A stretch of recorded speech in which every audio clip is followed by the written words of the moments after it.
మత్తయి సువార్త 5వ అధ్యాయం 14వ వచనం. మీరు లోకమునకు వెలుగై ఉన్నారు, కొండ మీద నుండి పట్టణం మరుగై ఉండనేరదు అంటున్నాడండి. అంటే ఏంటండి, మనం ఈ లోకానికి వెలుగై ఉన్నాము అని అంటే మనం పరిశుద్ధాత్మను కలిగి ఉన్నాం కాబట్టి మనం లోకానికి వెలుగై ఉన్నవారమండి. ఆ వెలుగును అలాగే కాకోకుండా అనేకాత్మల వెలుగుగా మనం వెలిగించేవారేమో ఉండాలని దేవుడు ఆశపడుతున్నాడు. అదే ఎలా అంటే, అవునండి, ఒక భవనం అనేది చాలా ఖర్చుతో కట్టి చక్కగా నిర్మించి మనం ఇంకా దాన్ని వాడాలి అని అనుకుంటాం. కానీ మనం చూస్తూ ఉంటాం కదా, మన పక్క చాలా బాగా కట్టుకుంటున్నారు ఇల్లు, చాలా బాగా చక్కగా రెడీ అయిపోయింది, ఇంకా దానిలో జస్ట్ ఇంకా లైట్స్ అన్ని వేయటం వాడటమే ఉంది. కానీ ఎన్ని రోజులైనా, ఎన్ని వారాలైనా, ఎన్ని నెలలైనా సరే అలాగే దానిలో వెలుతురు లేదు, ఏమీ లేదు, వాడట్లేదు. అదేంటి, ఎంత ఖర్చు పెట్టి కట్టారు, దానిలో అసలు ఏమీ దాన్ని ఉపయోగించట్లేదు అనుకుంటున్నాడు.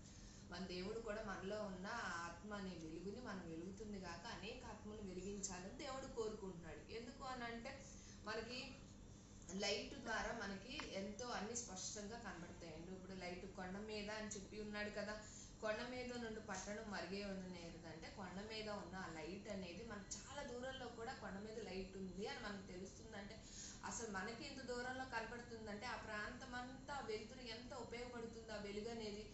ఆ విధంగా కొండ మీద ఉన్నంత వెలుగుగా మనల్ని కూడా దేవుడు ఆశిస్తున్నాడు.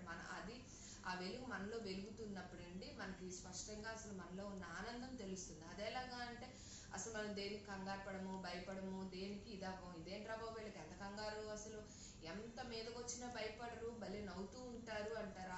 ఆ వెలుగే మనలో నవ్వుగా కనబడుతుందండి.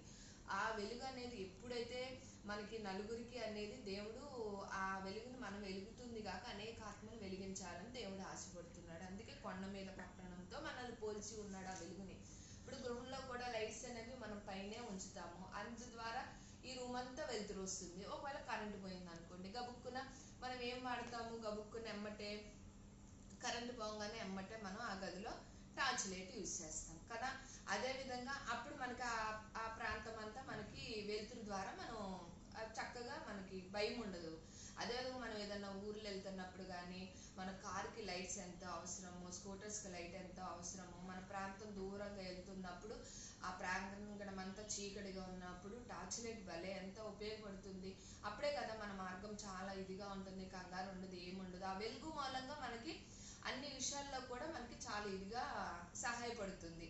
అందుకే మనం దేవుడు ఏమి చేసి ఉన్నారు, మనం ఈ లోకానికి వెలుగై ఉన్న వారిగా దేవుడు ఆల్రెడీ మనకి ఆ వెలుగు అనేది ఉంది. ఆ వెలుగు ఎప్పుడు మనకి ఆ వెలుగును మనం అలాగే ఉంచుకోకుండా అనేక ఆత్మల వెలుగుగా మనల్ని వెలిగించే వరకు ఉండాలని దేవుడు ఆశపడుతున్నాడండి. ఆ విధంగా మనం అందరం కూడా ఈ లోకానికి వెలుగై ఉన్న వారముగా జీవించే వారముగా ఉందుముగాక. ఆమెన్. God bless you.